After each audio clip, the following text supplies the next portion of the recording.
Chapter 1. I'm tired of myself. Are you tired of yourself?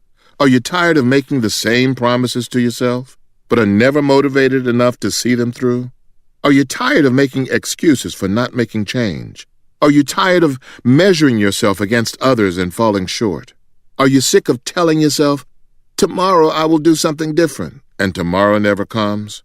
Well, being tired of yourself is a good place to be because it means that you are ready to make changes in your life that will bring about great reward. I'm glad that you're finally here. When you are in this position of being tired of yourself, normally you're not alone. Everybody in your life, from your family to your co-workers, has been tired of you and your excuses for some time now. They see your gift and the pain you're causing yourself by not tapping into your God-given purpose and becoming your best. But here's the thing. People can tell you that they're tired of your excuses, but until you get tired of you, it won't make any difference. What will it take for you to be awakened out of your sleep? What will force you to finally realize that the life you are living is far below your God-given potential? This is your life, and you have to live it today.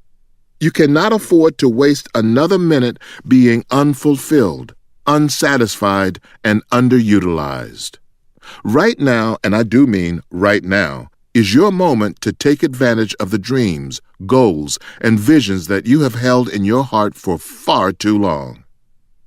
Jordan Belfort, the author of the book and inspiration for the movie The Wolf of Wall Street, said, "The only thing standing between you and your goal is the bullshit story you keep telling yourself as to why you can't achieve it." But I want to take it a step further. Excuses are the lies you convince yourself are true to avoid proving you are worthy of the gift you were given. Say this with me. No more excuses. When I was a student at Kent State University, my major was psychology, but I was really majoring in excuses. I had a million excuses for why I couldn't go to class or how I couldn't pay my rent. After college, I had even more excuses for why I was stuck in my dead-end jobs and why I wasn't pursuing my dream to be a comedian. The more I told myself these lies, the more I believed that I wasn't worthy of earning my degree or being on a comedy stage. Then one day, I was telling a friend why I had dropped out of school. When I heard the words coming out of my mouth, I realized that it wasn't the school's fault or my parents' fault. At the end of the day, it was me. I had everything I needed, but at every turn, I found a reason not to start. I came up with roadblocks for myself so that I wouldn't have to be responsible for my gift. If you're like me, I need you to stop lying to yourself with excuses. Your excuses are as empty now as they were when you first started using them. I need you to realize that your gifts are opportunities and to embrace this new belief that you are a success.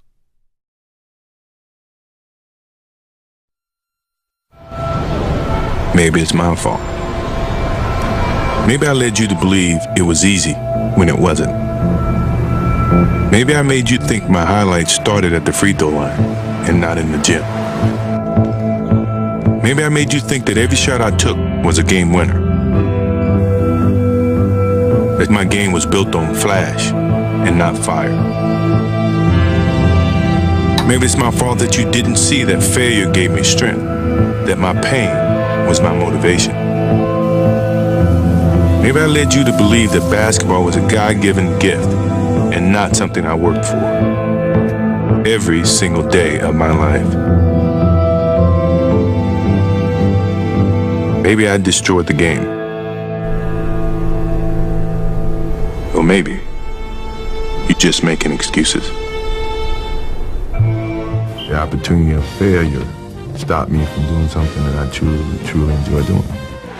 Jones to Jordan, left at the top of the key, shoots from there, he scores! Jordan scores! Jordan scores! The Wizards win 93-92!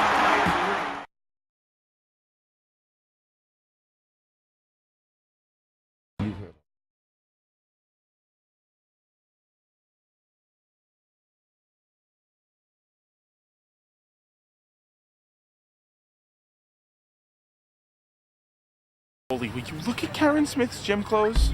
Of course, all the plastics are in the same gym class. Who are the plastics? They're teen royalty. If North Shore was Us Weekly, they would always be on the cover. That one there, that's Karen Smith. She is one of the dumbest girls you will ever meet. Damien sat next to her in English last year. She asked me how to spell orange. And that little one, that's Gretchen Wieners. She's totally rich because her dad invented toaster strudel. Gretchen Wieners knows everybody's business. She knows everything about everyone. That's why her hair is so big. It's full of secrets. Hey, what's happening? And evil takes a human form in Regina George. Don't be fooled, because she may seem like your typical selfish, backstabbing, slut-faced hoe bag, but in reality, she is so much more than that. She's the queen bee, the star. Those other two are just her little workers. Regina George. How do I even begin to explain Regina George?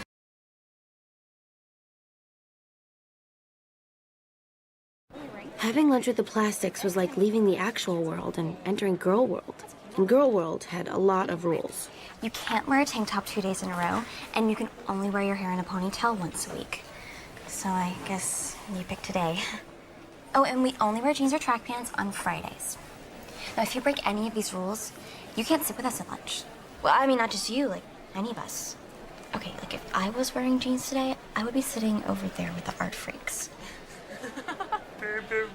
Oh, and we always vote before we ask someone to eat lunch with us because you have to be considerate of the rest of the group. Well, I mean, you wouldn't buy a skirt without asking your friends first if it looks good on you. I wouldn't? Right.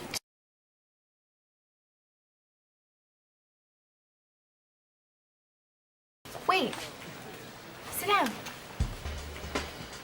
Seriously, sit down. Why don't I know you? I'm new. I just moved here from Africa. What? I used to be homeschooled. Wait, what? My mom taught me at home. No, I know what homeschool is. I'm not retarded. So you've actually never been to a real school before? Shut up. Shut up! I didn't say anything. Homeschooled. That's really interesting. Thanks. You're like really pretty. Thank you. So you agree? What? You think you're really pretty? Oh, I don't know. Oh my god, I love your bracelet. Where did you get it? Oh, my mom made it for me. It's adorable. Oh, it's so fetch. What is fetch? Oh, it's like slang from England. So if you're from Africa, why are you white? Oh my god, Karen, you can't just ask people why they're white. Could you give us some privacy for like 1 second? Yeah, sure.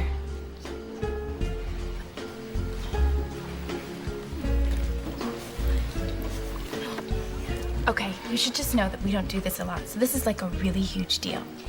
We want to invite you to have lunch with us every day for the rest of the week.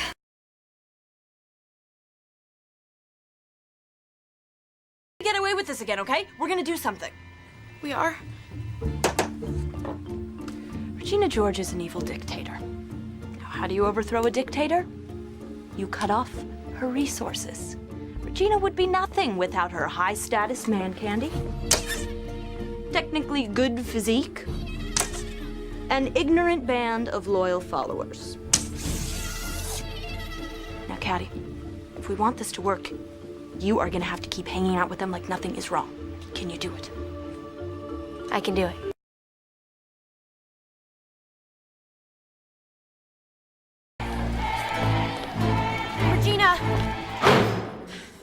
Regina, wait, I didn't mean for that to happen. To find out that everyone hates me, I don't care. Regina, please! Regina, stop! Do you know what everyone says about you? They say that you're a homeschooled jungle freak who's a less hot version of me. Yeah, so don't try to act so innocent. You can take that fake apology and shove it right up your hairy...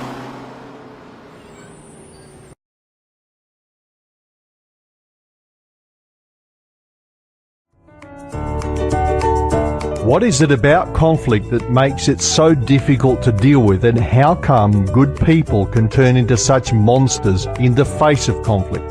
The most common way of dealing with conflict is to avoid it. Some people walk away, others get really upset, wind themselves up and attack, and others just get sick or go on stress leave. In fact, it's amazing what people will do in order to avoid conflict. Conflict exists when one person has a need of another and that need is not being met. Now, don't be fooled by the simplicity of this definition. The resolution of conflict starts from here, and the first step is to express the need. The second step is to find out if the need can or cannot be met. If the need can be met, then we have resolution. If it's a no, then we negotiate to resolve the conflict, or we go into the management of conflict. So here's the problem. Most people go straight from having an unmet need into the management of conflict, bypassing step 1 and step 2 because they are afraid and don't talk to the people who can do something about it. And that's not pretty. In fact, it gets quite ugly. So here's what the management of conflict looks like. Sulking, withdrawing, getting sick,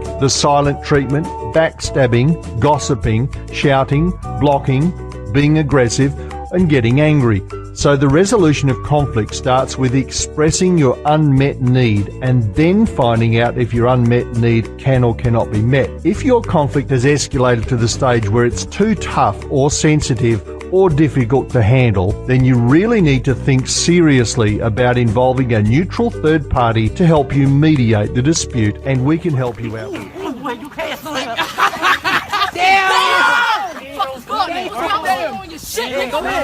Watch out, Tiz! Chill, Tiz, move! What's good, bro? What's good, nigga? Square up! Go ahead, bro. Niggas is talking. Everybody on y'all phones, though? All y'all the real cowards. Record that, too. Everybody on the phone, record that. Everybody recording the phone, real coward. Ain't cool, man. Y'all in the middle of the street. Look, she's smiling and laughing. They laughing. Look, he laughed. He got a big smile on his face, little bro. He got a big smile on his face. Look at your man right here. It's supposed to be your man. He dying. He can't even hold his ass. Look, looking up. Listen, look, they all laughing, little bro. But you really upset. And you really upset. You more mad than he is. I can see it in your face. So you fighting for a reason. He only fighting you because you want to fight him. Because you mad. He came to me. He texted me. So you some shit I don't even know. So you defending yourself. Yeah, I don't know what's going on. Look, all right, look, little bro, so you in the right, you defending yourself. But look at the crowd. And little bro, look, whatever you text him for that you don't know, you was ill-advised. My thing is, look at the trick of the devil. Who ill-advised you? Look around. Who ill-advised you? Who told you wrong? Who told you wrong? You don't gotta answer that. I'm saying, who told you wrong though, little bro? And the only reason I'm saying this to all y'all, yo, because y'all almost men. All of y'all, yo. Y'all almost men. Y'all ain't kids no more. Y'all girls ain't little girls no more. Y'all, look, yo. Y'all men, yo. Y'all men, yo. 14, 15, 16, 17, y'all men. Start acting like it, yo. We ain't gonna get nowhere like this, yo. Y'all gonna wind up like the niggas y'all wanna be like, yo. Word up. You Word up. Look, they still laughing. They still laughing. You upset. Think about that. Anybody can laugh at you. Dave, y'all ugly. Straight up, yo. Straight up, yo. Straight up. Anybody can laugh at you. Why you upset like that? They ain't your friend. And they sit here and let you do the dirty work. I don't even know what went on, but I know what went on though. And they sit here and let you do the dirty work. I'ma freeze. Came to you, little bro. I'ma show you. Oh yeah, word. Say what, bro? What? He not no punk. He ain't no. But they know he not no punk. They know he not no punk. So they gonna send you what? Now y'all out here fighting in the middle of the street. Now y'all out here fighting in the middle of the street, huh? Now all y'all, hey yo, please, yo. Sound like a little bro. All y'all though, y'all got parents, yo. Y'all got parents, yo. Don't make your parents look like this, yo. Word up. Don't make your parents look like this, yo. It's important, yo. Don't make your mom and dad look like this, yo. Word up, man. And if y'all live around here, y'all listen with good. Mess that up, huh? Mess that up, huh? Hey, yo, you, I know where you from. I know where you from. Humble beginnings. Your mom and dad work hard to get where they at, yo. They worked hard to get where they at, yo. Telling y'all, yo, little bruh, your dad doing life. You think it's a game out here? Ain't no game out here. It's real out here, little bruh. Y'all playing games, yo. Stop playing games, man. Y'all don't, yo, I'm telling y'all, man, don't let nobody do that to y'all, man. Y'all shake hands, bro. I'm telling y'all gotta do that, bro. Like right now, like I'm telling y'all gotta do that, bro. It's gonna be a problem with me. Shake hands, bro. Bro, shake hands, bro. Bro, shake hands, bro. Shake hands, yo. Hey, yo, shake hands, yo. That's the only way I'm leaving. I ain't leaving, bro. Y'all don't shake hands, bro. I'm not leaving, bro. I'm not leaving, bro. Shake hands, bro. But just shake his hand, bro. Shake hands, bro. You better spit. Shake hands, bro. Better spit. That's it, bro. That nigga in hand. Yo, nah. Now look. Now look. Now look. Now look. Now look. Now look. They want y'all to be enemies. Now look. He can't even stop smiling. You ugly as hell. You got that. Get a sign of good faith. Put your hand back out, bro. He gonna shake it this time, I promise you. Put your hand back out, bro. He gonna shake it, bro. Y'all be good, bro. I'm telling y'all.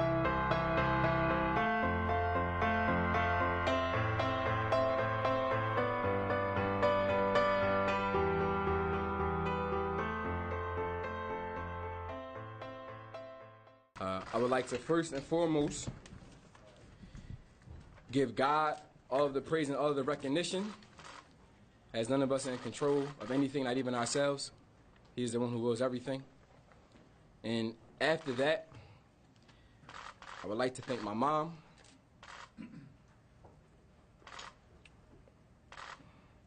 Yeah.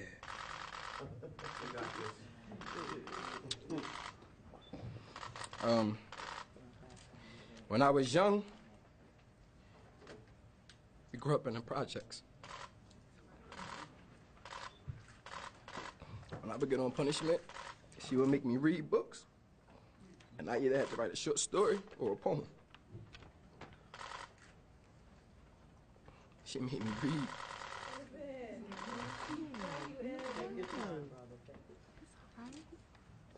I'm crying because, you know, this whole situation, it deeply saddens me. It deeply saddens me. And the fact that it's unbelievable, this should be very believable. This should be a norm, and it should be regular. But I don't want to take the attention, because these young men, come.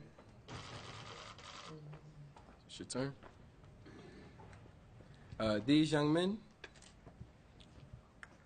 they were going to fight, excuse me, and they decided not to. They decided not to. Not only did they decide not to fight, they decided to shake hands and display unity. These are teenagers. The adults in our community have a problem with this issue. And they displayed it very well. So not only do I want to thank my mom, I want to thank the people who raised these young men as well, because they raised them to be young men of reason, which seems to be a very, very rare trait in our today's youth.